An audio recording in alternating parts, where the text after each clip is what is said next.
Hey y'all, thanks for coming back. Welcome to another episode of What the Hell Have I Done? Actually, this one's not too bad. This is a Honda CR125R. It's like a 2000 or a 2001 or something. I don't even remember what it is, but the backstory with this bike here, I bought it off another mechanic. A customer brought it to them and it needed too much work, more than they were willing to put into it. So the mechanic bought the bike off of them. I bought the bike off of the mechanic. This thing, he doesn't even know anything about the engine as far as it runs. It rolls over and it's got compression. This thing's got all kinds of suspension work that needs to be done to it. So I'm hoping that, with a carb clean and some fresh non-ethanol, that this thing will actually run. But we do have to do a lot of suspension work to it. So if that interests you, and I know it does, stick around.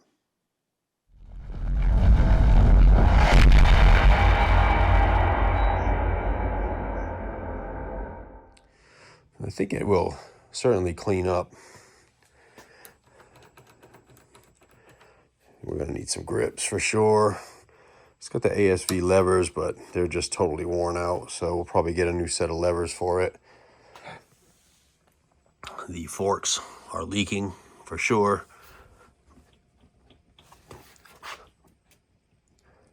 All kinds of front brake bearing movement. The brake hose is not correctly routed. They stuck it up behind the plate as usual. Front fender's missing bolts.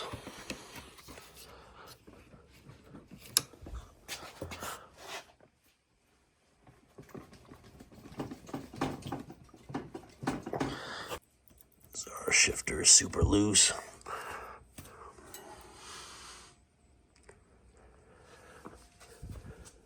Back tire's not too bad. Wow. Chain's kind of blown out. This is crazy.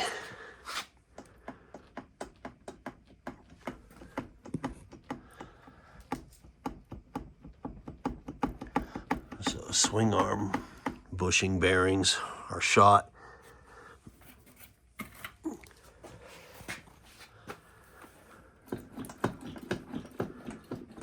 Shock bushings are completely shot.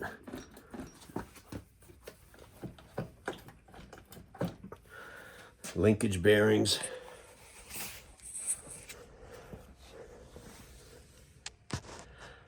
Hey, the rear brakes are not too bad.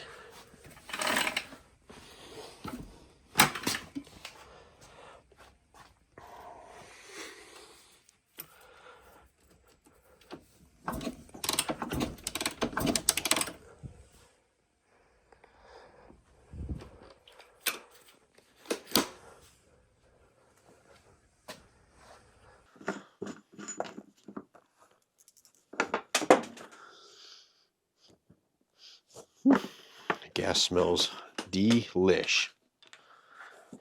Let me give this thing a couple of kicks and just see if what happens. Let me see here. Turn the fuel on. Choke it up.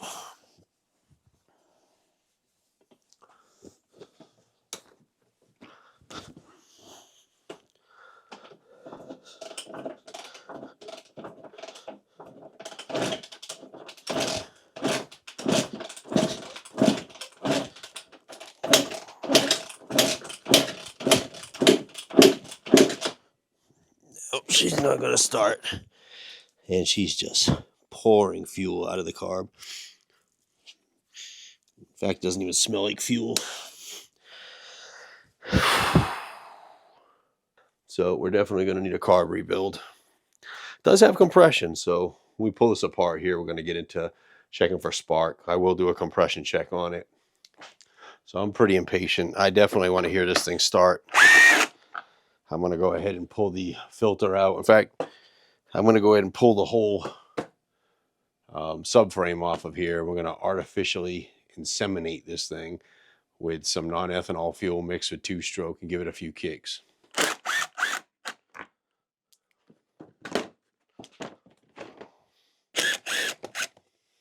bet you're sitting there and thinking to yourself, I wonder if this bike has any incorrect bolts on it. They all do.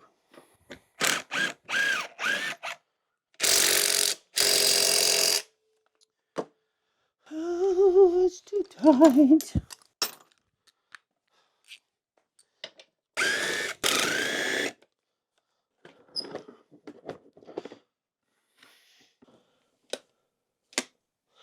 Inside of the carb, super clean.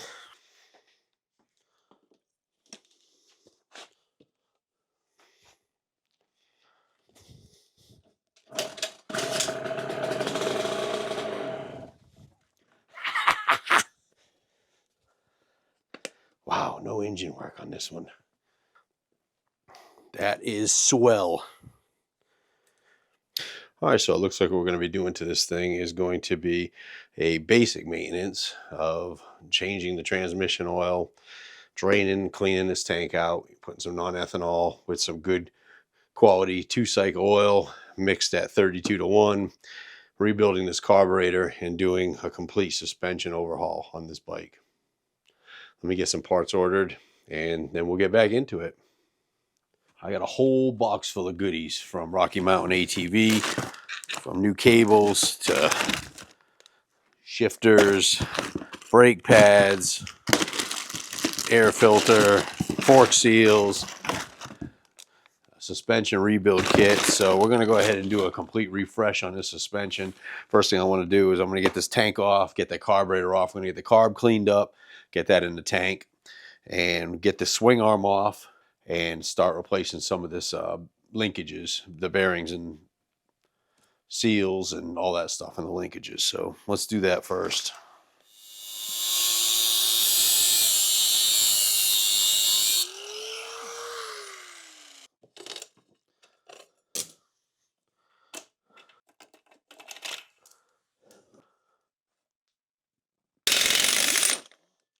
This looks like a job for Claudia.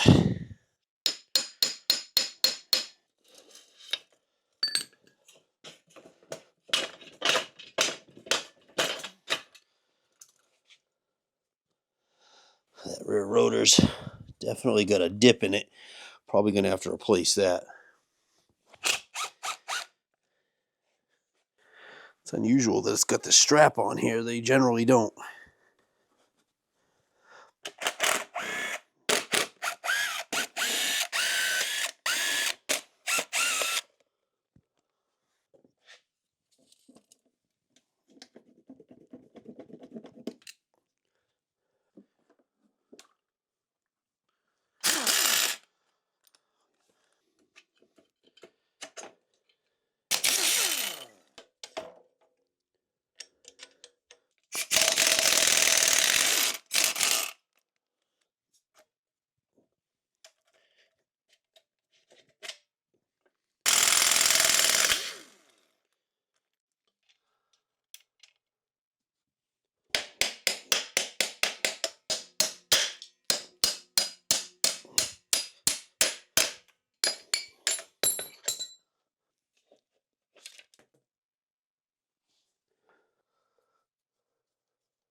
Yeah, they're brittle enough to smash.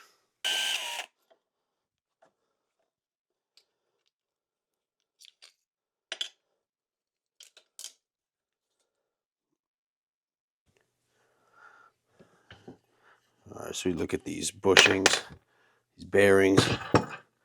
That's what we've got coming out.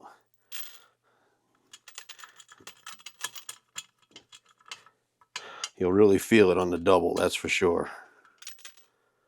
It's just been like that for a long time.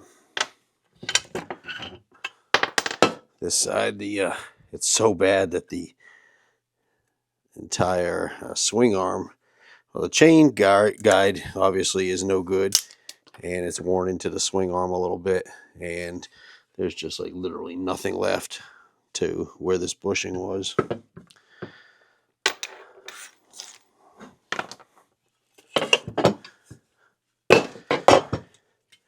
And then we got sort of the same thing going on here. There's broken pieces.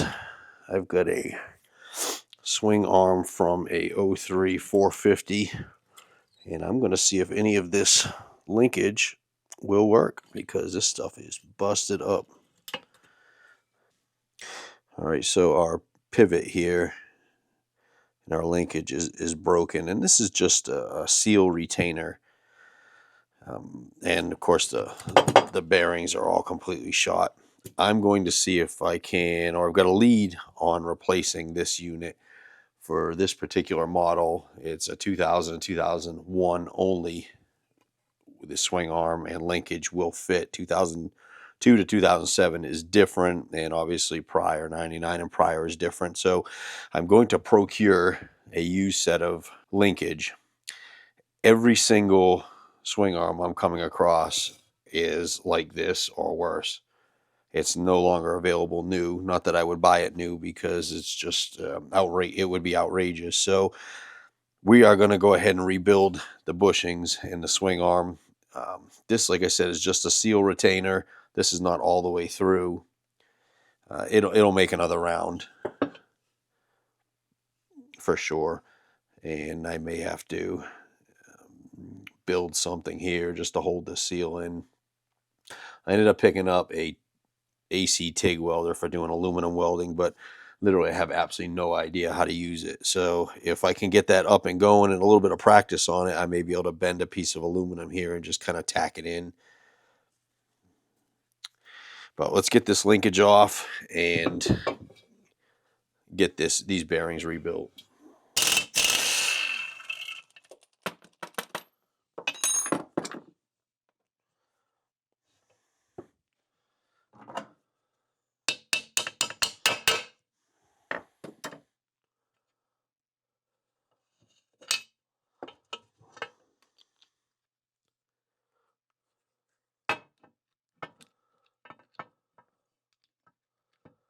So there's an steel outer bearing retainer, and obviously it's broken. This thing has just been beating itself to death with no lubrication in it for a long time. So I could probably chisel this thing out. I'm going to try and just knock it out right now with a socket. If not, we can just kind of peel that away. It's a very light stainless steel sleeve.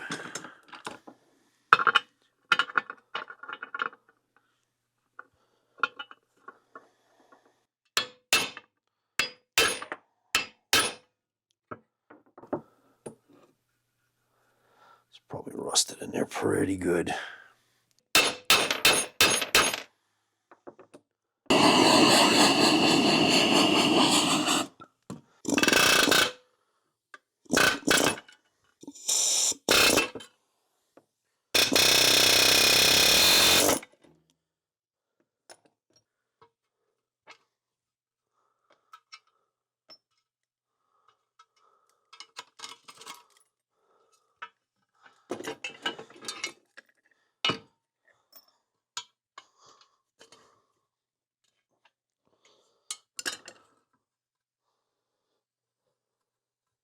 I think what I'm going to have to do is, this is just not working out. I'm going to have to get in here with a die grinder and just make a slit so we can punch these things out. They're rusted in pretty good.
right, we're not going to be shy with the grease here.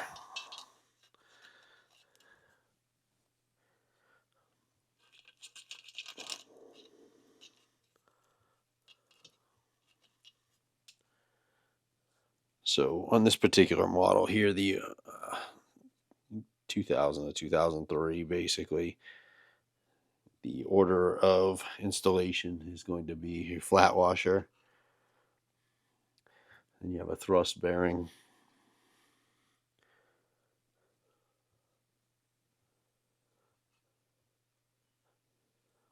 Another flat washer.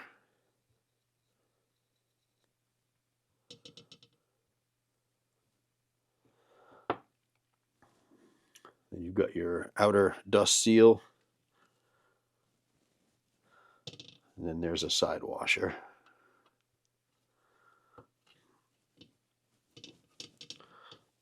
And then on the inside,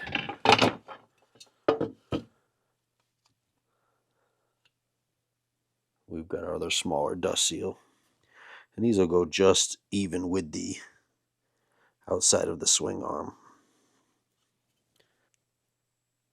So if you were to take your suspension apart and service it, basically all you're going to have to do is pull your swing arm off. Hopefully these bearings are not bad.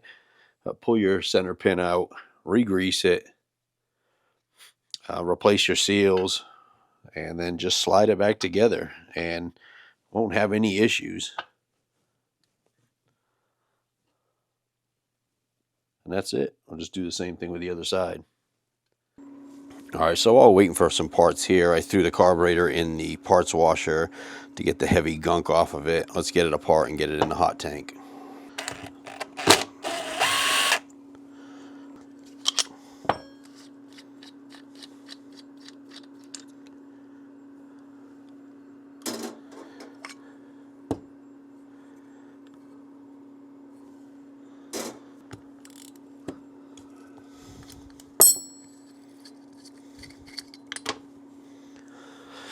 Let's take a look and see what we can see for jetting.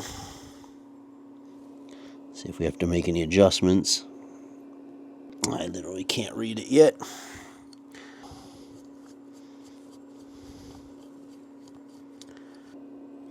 A 50 on the pilot.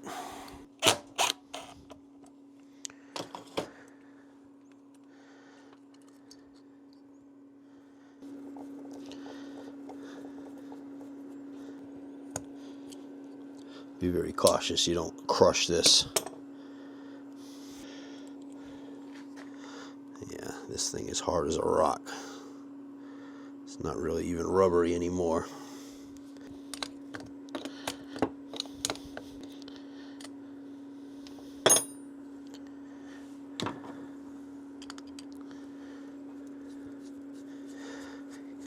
If you're just cleaning it, your bike's running good, and you just want to clean this, on occasion, screw it in first, take a measurement of how far in it goes so you know where to put it back to.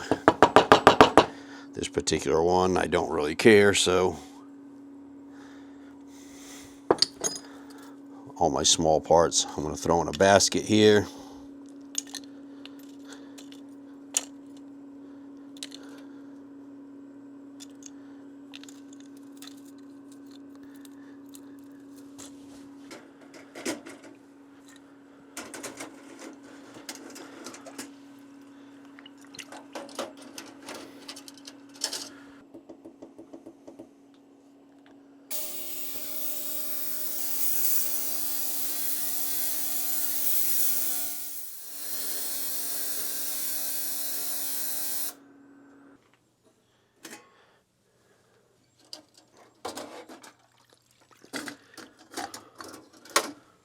Smoking.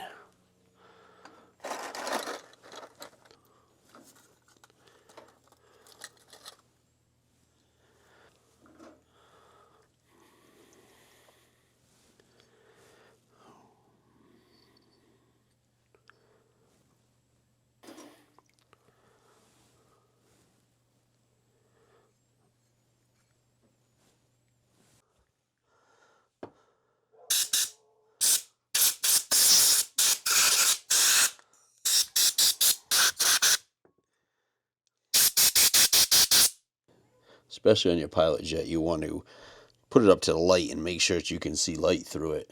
That doesn't necessarily mean that it's clean enough, but if you can see light through it and it came out of this machine, it's probably going to be good enough.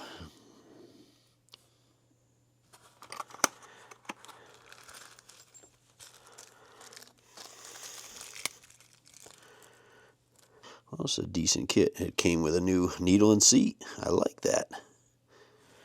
Put the new O-ring on, hit this thing up with a little dielectric grease. Just a little bit, just to help everything slide together.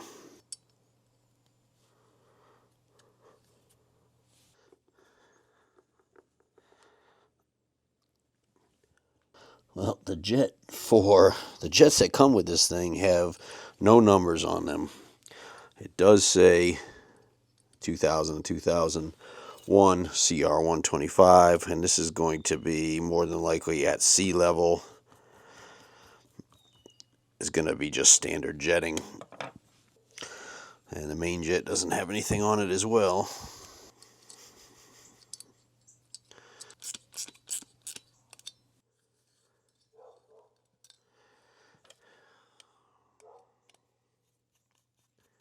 Certainly nice to have a kit and everything is new. I'm just going to bottom this out and back it out a turn and a half. And that'll be my starting point.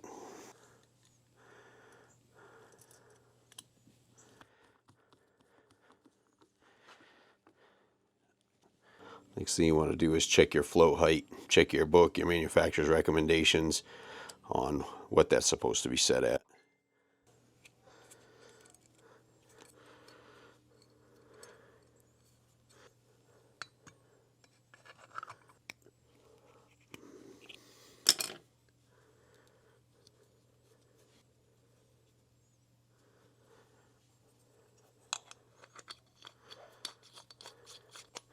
Just gonna snug this. There's no need to crank this up tight.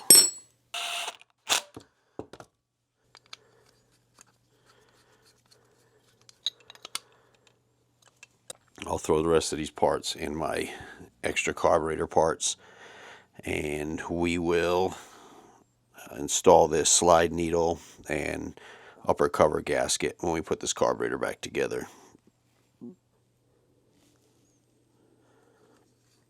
She's a beauty, Clark. Alright, so this old shock linkage, no chance this is going to be able to be reused. I ended up getting a super killer deal on this set here that was just recently rebuilt. So that's going to work out fantastic.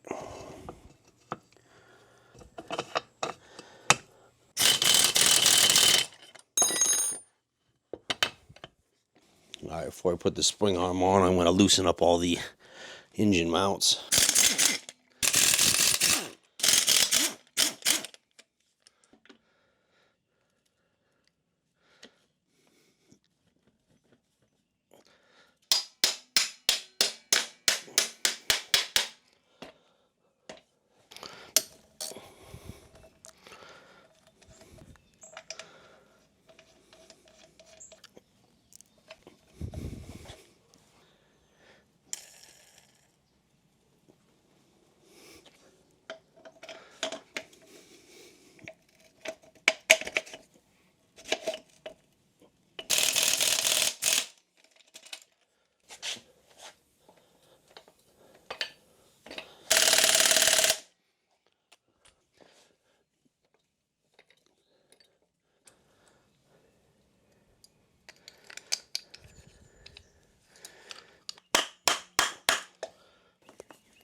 We gotta replace these wheel bearings. Now we got new seals and bearings. And we're gonna remember that this thing is going to have two bearings on the chain drive side.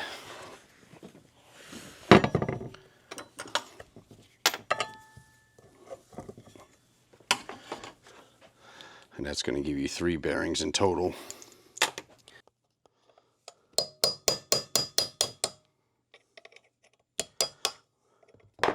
This particular model has a locking ring. Some of these will have a snap ring.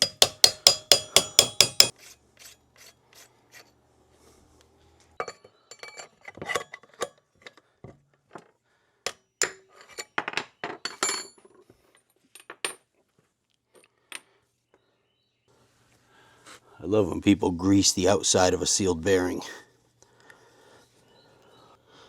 Just a tip, it doesn't work.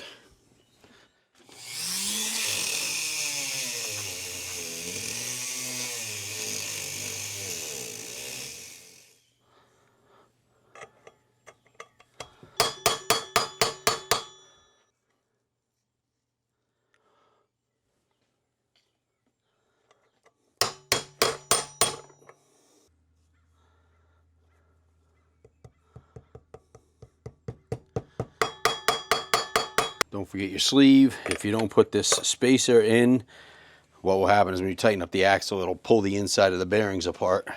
Now, just for clarification, I'm not greasing the bearing per se. I'm just greasing the outside of it so it will slide into the hub just a little more easily.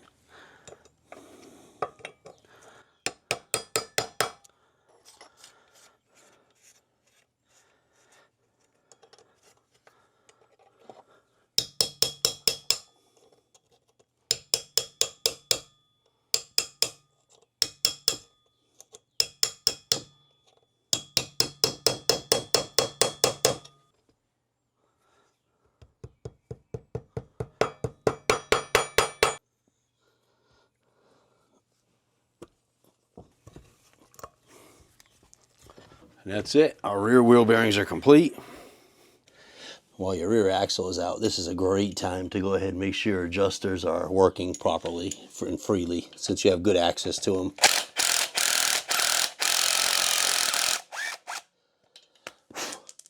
That's pretty rusty. We'll hit that up with the wire wheel and put a little bit of grease on it, or never seize, to make sure that this doesn't seize. If the hardware is too far gone, obviously just go ahead and replace it. Permatex anti-seize compound here.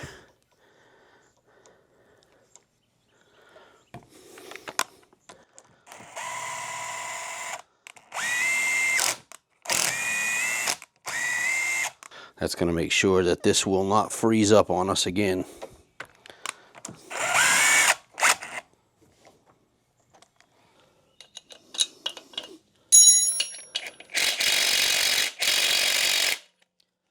Alright, so this one is completely frozen. Last thing you want to do is get this thing all back together and then realize that it's completely frozen, and then have to take it all back apart again, or whatever you might have to do.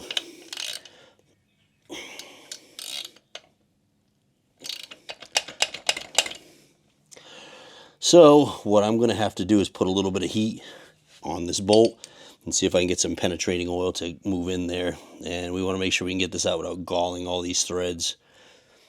This is just another lack of maintenance deal.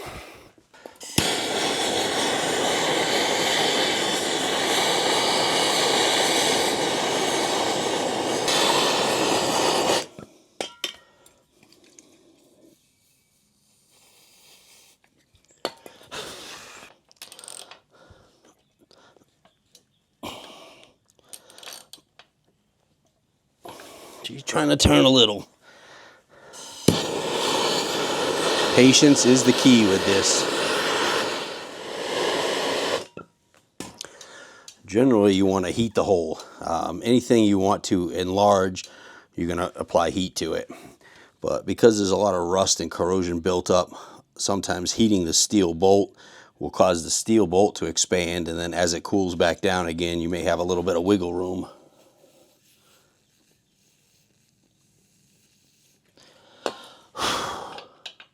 Help to break the rust free, and that works good with Loctite as well.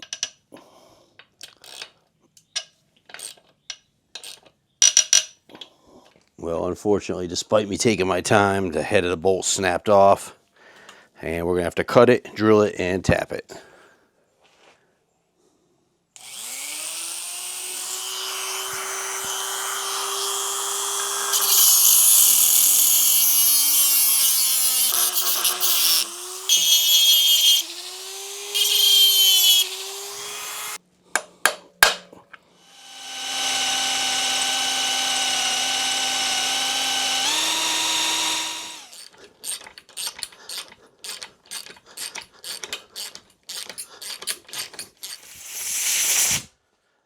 Well, the hole drilling was not 100% perfect. The reason being is the drill bit is just not long enough for me to reach it. I would need like super long drill bits.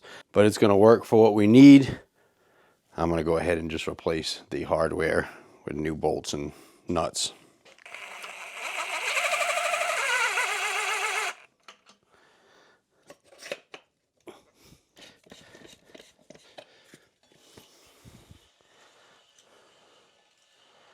The tire's got a little flat spot. All right, it's time to go ahead and get started on this front end. The whole front end needs to be rebuilt. Forks, we're going to reseal. We're going to do front wheel bearings on this, and our stem bearings are bad. Let's get the front end off.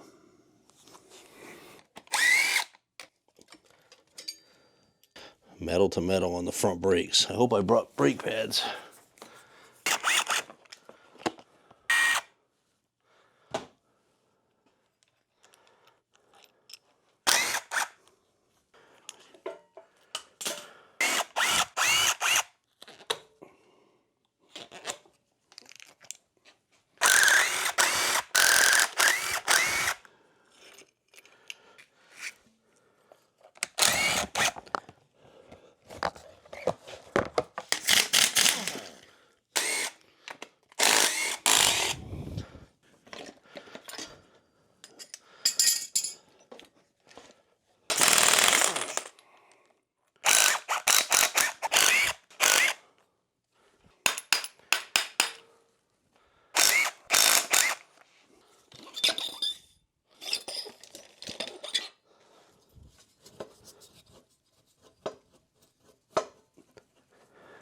It's like a self-centering feature.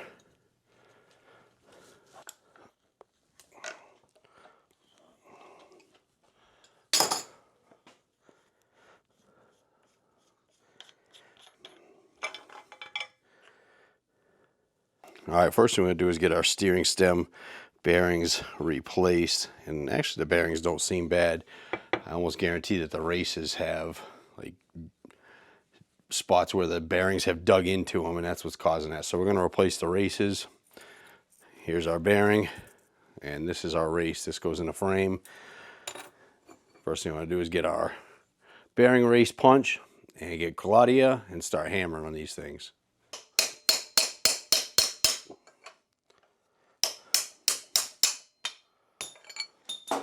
If you've got any corrosion in here, good time now to clean it up.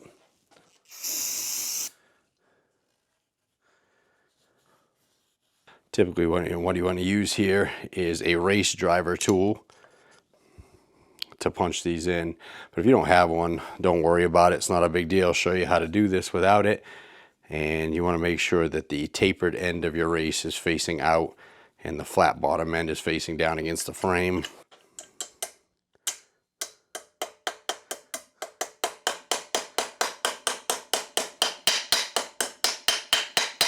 Now I have a punch that's specifically made for these. It's narrow on one end and flat.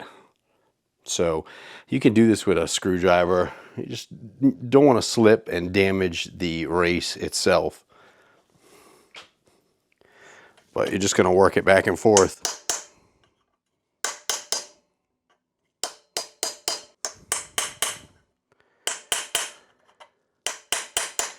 Now you want to 100% make sure that this race is bottomed out in the frame. If you don't, you'll tighten these up, and what will happen is your bearings will become loose as this race pushes itself in. And we'll prep this and hit this with a little fresh grease. And we're going to drive out the bearing on the bottom of the frame as well, same way.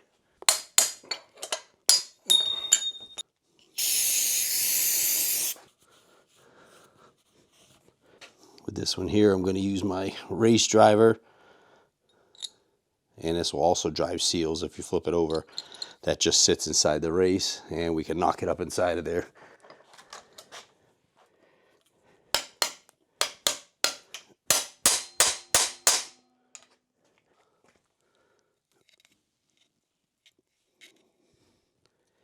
All right, so the top bearing just consists of a retaining bolt.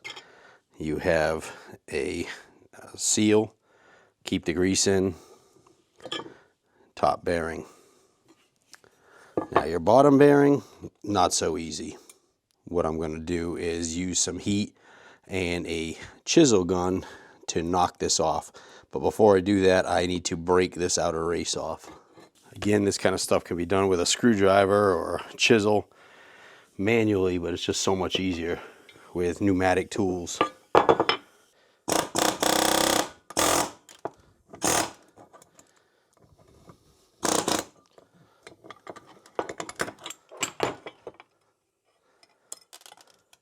So you might wonder why we want to take the outer race off and all the bushings so we can get to our inner race. And this is what we need to hammer on. This is a slightly pressed fit. So we're going to try and chisel it. Sometimes you actually have to put like a little bit of a cut in it. But let's see if we get lucky today. A little bit of heat on that also could potentially help.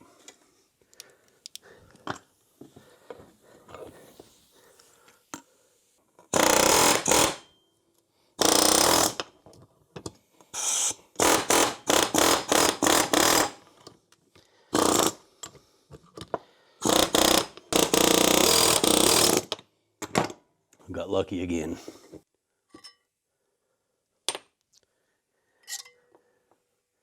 Get this cleaned up. Now I'm going to take this entire stem, throw it in the freezer for an hour or so. Putting it in the freezer will contract the metal. If we have to, when we're putting this bearing on, we'll put a little bit of heat on that, and these two should slide together easily. If you don't do it this way, you may have to press these on, and that's kind of a pain. All right, I'll pack our new bearings. Using a bearing packer machine is always the best way. However, you can do it the old school way if you don't have that, by putting a blob of grease in your hand and just using the bearing and kind of going like that, and it will force the grease up through the bearings. I'm not going to demonstrate that because I don't like getting my hands dirty.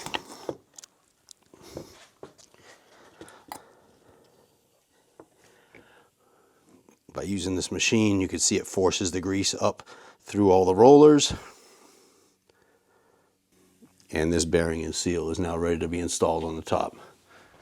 The second bearing, I want to hold off from greasing it because I may have to add some heat to it, and that will kind of boil the grease out of it. So we will just dump as much grease as we can into this thing once we get it on the steering stem.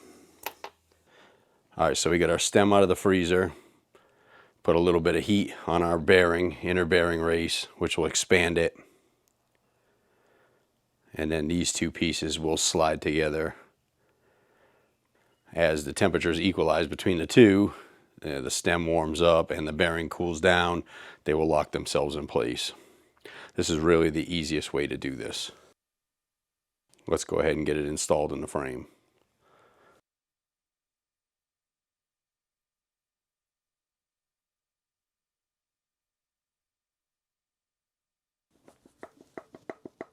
So right there you can hear there's still some play. We will go ahead and tighten this up just until we feel no more play, and it turns freely.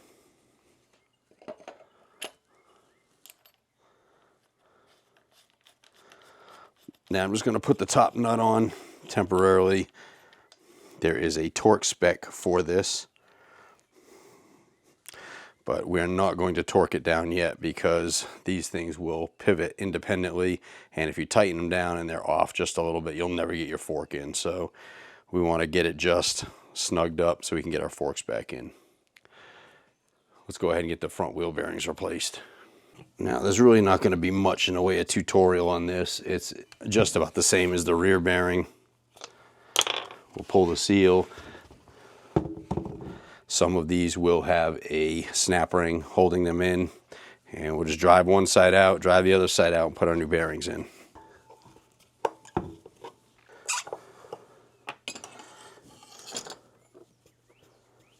Bearings actually don't feel terribly bad.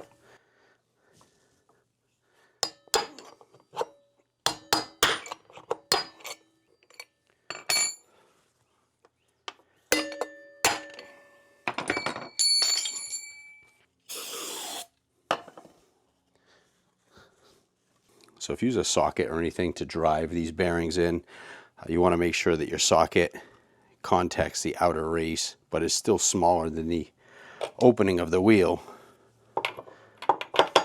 So if you use a socket like this that's too small, it will actually push on the seal or push on the inner race, which will damage your bearing.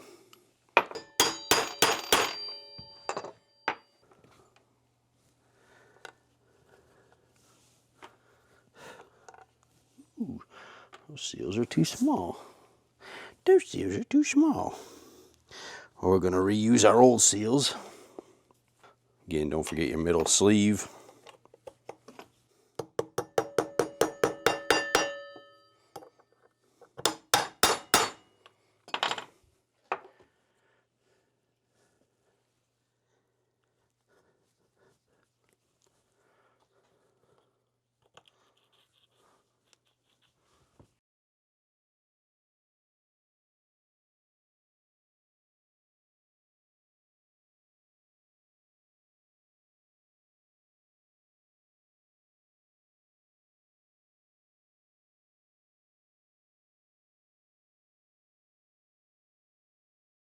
You idiots!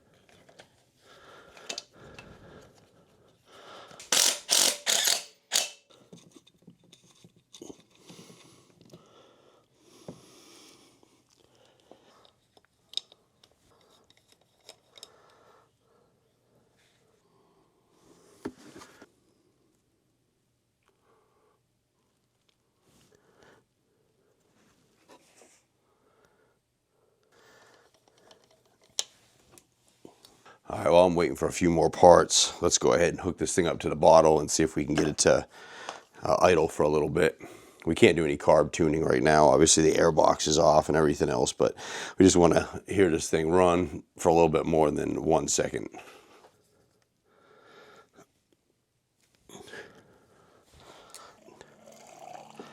This is some non-ethanol fuel mixed at 32:1 with Castor 927.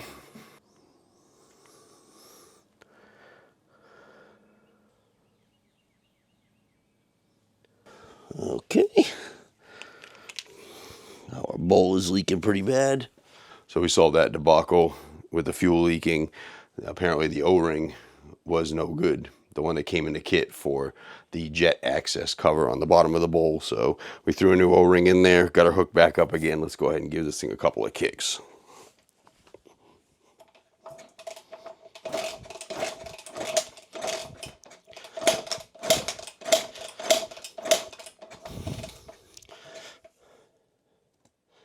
Choke it.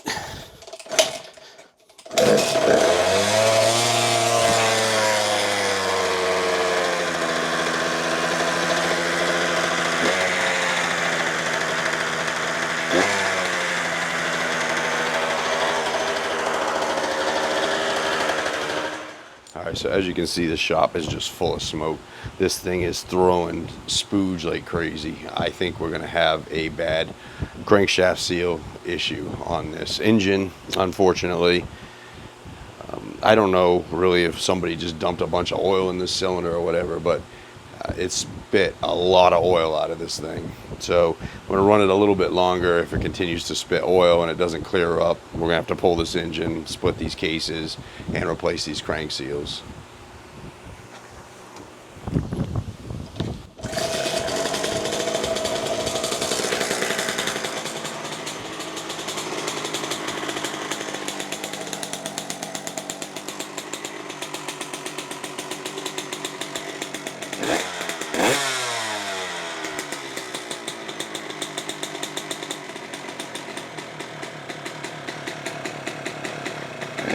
Yeah.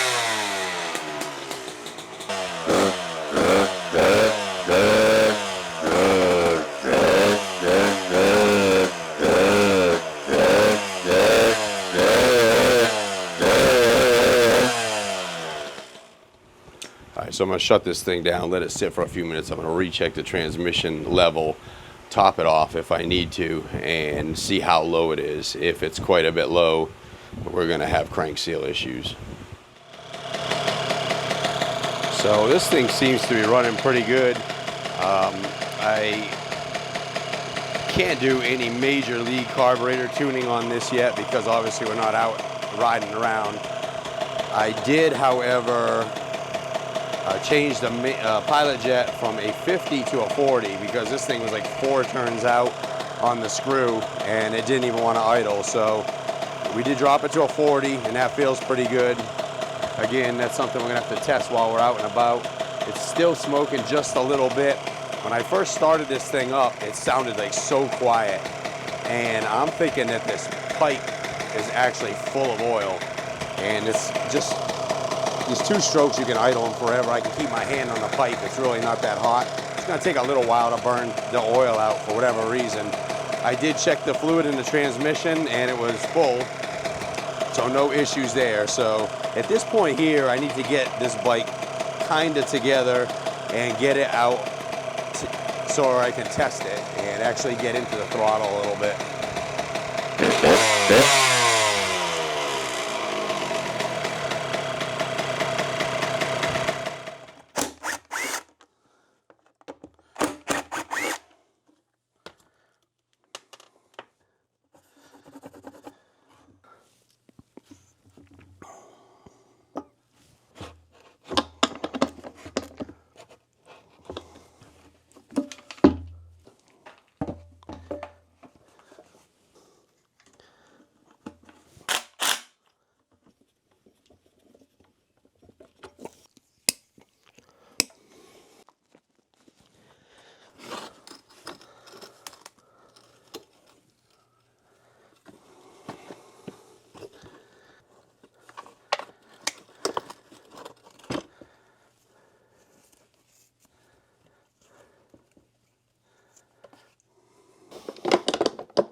All right, got a couple of last minute things I want to go ahead and do. I got a chain guide, rear sprocket, chain, front and rear rotors, our throttle tube, our front fork protectors, a couple spark plugs, and a hose guide.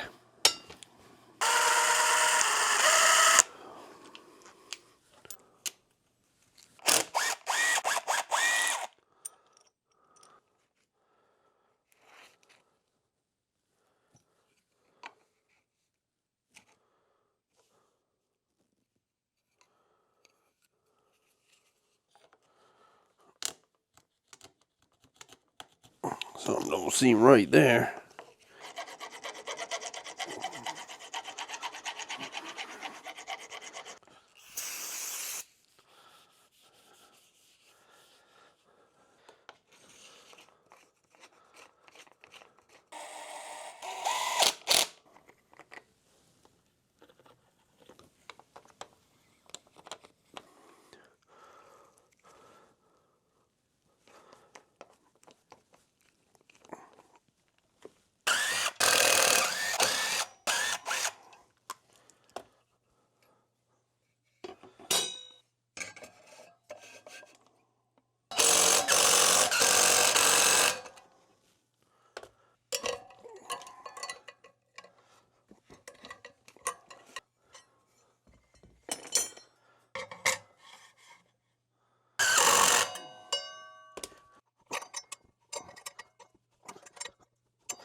Busy out here today for some reason, being a Thursday. So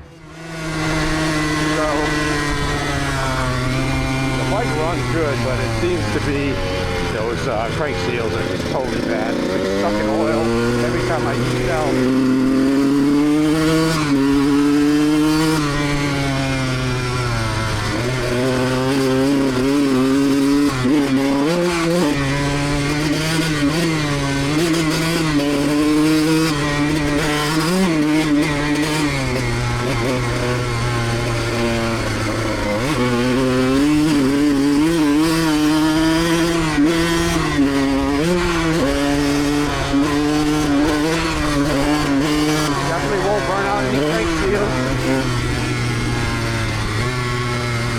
With all this oil getting in here, definitely won't burn out any shafts or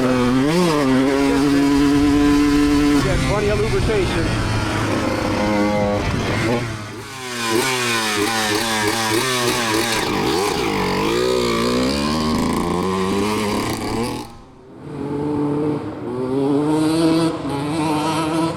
No mosquitoes by you.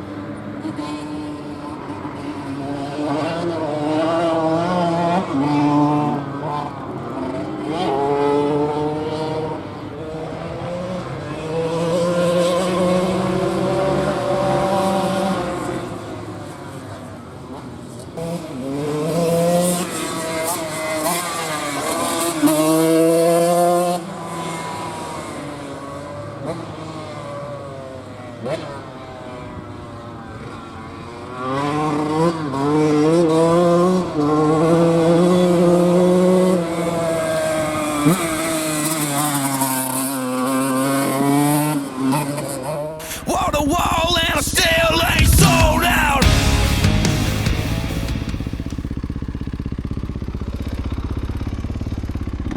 Put my kickstand on here too, so that might be almost official. Oh!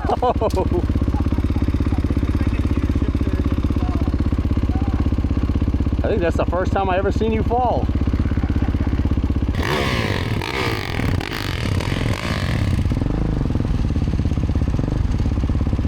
Oh, guess not.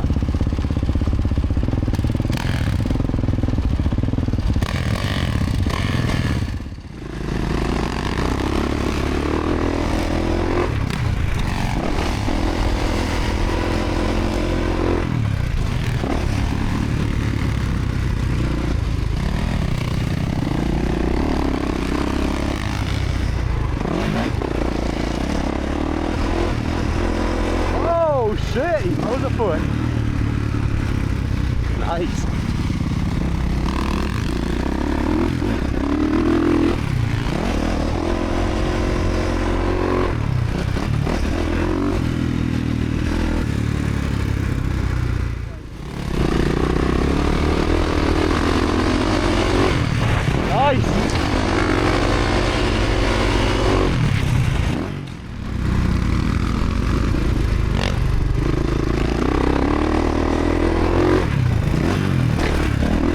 Gave me a little popper.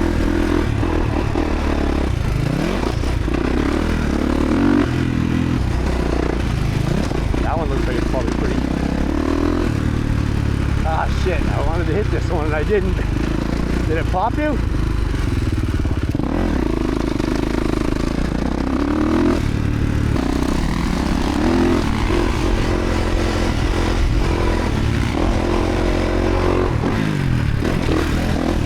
A touch short, but I got it.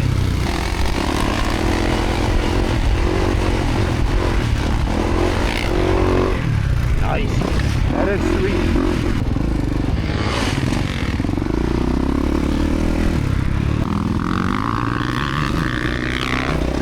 Oh, that's that whipping beat.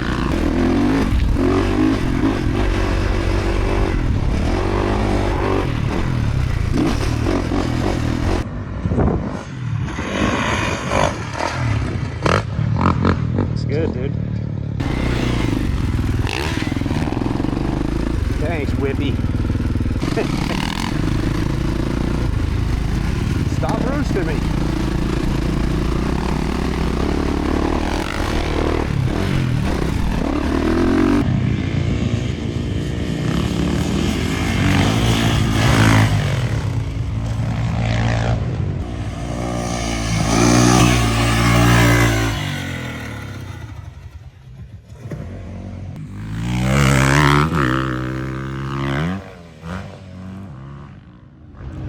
So all in all, really great day out here at Durham Town. Like you see, I got to replace the crankshaft seals on the CR125. It's definitely bad. I don't know how long this engine's been sitting. So other than that, she runs fantastic. So that's good news, but I'll probably just pull the engine, go through it, and check to see if it needs a piston rings or anything like that while I'm in there. The KX 450 2020, I was really debating on whether or not I keep this one or keep my 14, and this one here ran beautiful all day long today after the engine build. Still got just a little tiny bit of a top end tick. Knocking noise is gone from the rebuild, and you know, I know some of the earlier Suzukis and Kawasaki's had issues with ticking in the top end. My 14 did not at all, very quiet. However, this 20 doesn't have the chain slap that my 14 has, so I like the hydraulic clutch, I like the electric start. I think I'm gonna probably just go ahead and keep this. I'll adorn it with new plastics and graphics eventually. But well, that's gonna do it for this video. Thank you guys so much for watching, subscribing, liking, and commenting. Don't forget to check out my merch store, pick up some merch, really helps me out. And also, if you need a service manual, make sure you click my link and you get 22% off our manual purchase. Again, thanks so much for watching, and we'll see you on the next one.